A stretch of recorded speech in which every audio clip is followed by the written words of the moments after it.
अगर आप लोग भी चाहते हैं कि आप लोगों के बच्चों के बाल प्यारे प्यारे घने हों तो ये तेल बना के घर में रख लें और यूज़ करें बच्चों के बालों में।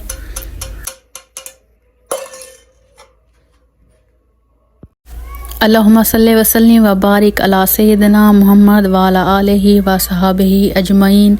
बिस्मिल्लाहिर्रहमानिर्रहीम। अस्सलाम वालेकुम माय यूट्यूब फैमिली, कैसे हैं आप सब? मैं उम्मीद करती हूँ आप सब खैरियत से होंगे और मैं भी अल्लाह पाक के करम से बिल्कुल ठीक हूँ। अल्लाह पाक आप सबको अपनी हिफ्ज़ व अमान में रखे, आमीन। तो इसी नेक दुआ से आज की वीडियो शुरू करते हैं जी। तो आज जो है ना मैं आप लोगों के लिए लेके आई हूँ बड़े मज़ेदार सी हेल्थफुल वीडियो। अच्छा, आज जो है ना आप लोगों के बच्चों के लिए कम और पतले बालों को घना बनाने के लिए स्पेशल तेल बनाने का तरीका लेके आई है। ये बच्चों की जिल्द के हिसाब से बनाया गया है। अगर आप भी चाहते हैं कि आपकी प्यारी प्यारी शहजादियों के बाल घने हों, लंबे हों, या फिर आपके नन्हे मुन्ने बेटों के बाल घने हों और ख़ूबसूरत हों, तो ये वाला तेल ज़रूर बनाइएगा। ये बहुत ज़बरदस्त है बच्चों की जिल्द के लिए और बच्चों के बालों के लिए। अच्छा, अक्सर ऐसा होता है ना, बच्चे छोटे होते हैं, अगर बाल पतले हों, काम हो, तो फिर कहते हैं कि बाल कटवा ले या गंजा करवा ले, तो फिर जो है ना घने होंगे बाल। तो वैसे बेटों के लिए तो ठीक है, मतलब बेटे फिर भी ठीक लगते हैं गंजे। अगर बेटियों को करवाया जाए तो बेटियों के लिए मुनासिब नहीं है गंजापन। तो आप लोग जो है ना ये तेल बना के रख लें और बेटियों के लिए भी यूज़ करें और बेटों के लिए भी बहुत हेल्पफुल है। अच्छा, वीडियो शुरू करने से पहले अगर आप मेरे चैनल पे न्यू हैं, मेरे चैनल को सब्सक्राइब कर लें, लाइक करें, शेयर करें, अच्छे कमेंट करें।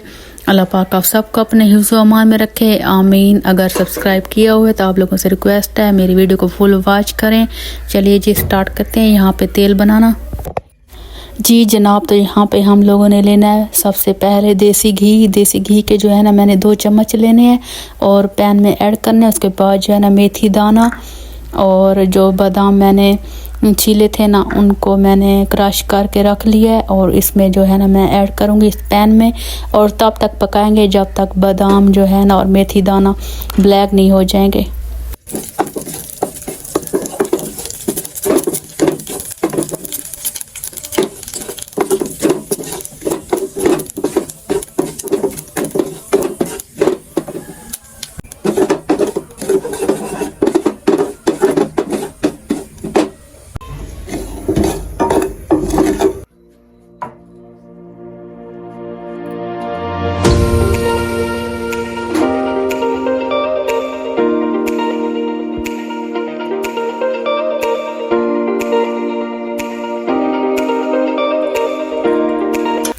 अच्छा जी, यहाँ पे जो है ना हमारा ऑयल बिल्कुल रेडी नहीं हुआ। अभी जो है ना कुछ और ऑयल्स इसमें ऐड होने हैं, तो वो मैं अभी बताती हूँ। अच्छा, आप लोग अगर बादामों की जगह बादामों वाला तेल यूज़ करना चाहें तो वो भी कर सकते हैं। मैंने जो है ना यहाँ पे बादाम यूज़ किए थे। जी जनाब, तो इस ऑयल में अब जाएगा 1 चम्मच कैस्टर ऑयल का और इसके अलावा कोकोनट ऑयल। और यहाँ पे जो है ना हमारा तेल जो है ना बिल्कुल रेडी हो गया है बन के। अच्छा जी, इसको क्या करना है, अब लगाना कैसे है बच्चों के बालों की जड़ों में। और अगर आप लोग चाहें तो 1 घंटा लगा के फिर वॉश कर सकते हैं और रात को लगा के फिर सुबह भी वॉश कर सकते हैं। अच्छा जी, ये थी मेरी आज की छोटी सी वीडियो। अगर वीडियो अच्छी लगी हो तो वीडियो को लाइक करें, शेयर करें, अच्छे कमेंट करें। तो फिर लेती हूँ आप लोगों से इजाज़त, फिर मिलूँगी अगले व्लॉग में, अगली रेसिपी में, अगली वीडियो में। तब तक के लिए अल्लाह हाफिज़। दुआओं में याद रखिएगा मेरी प्यारी प्यारी यूट्यूब फैमिली।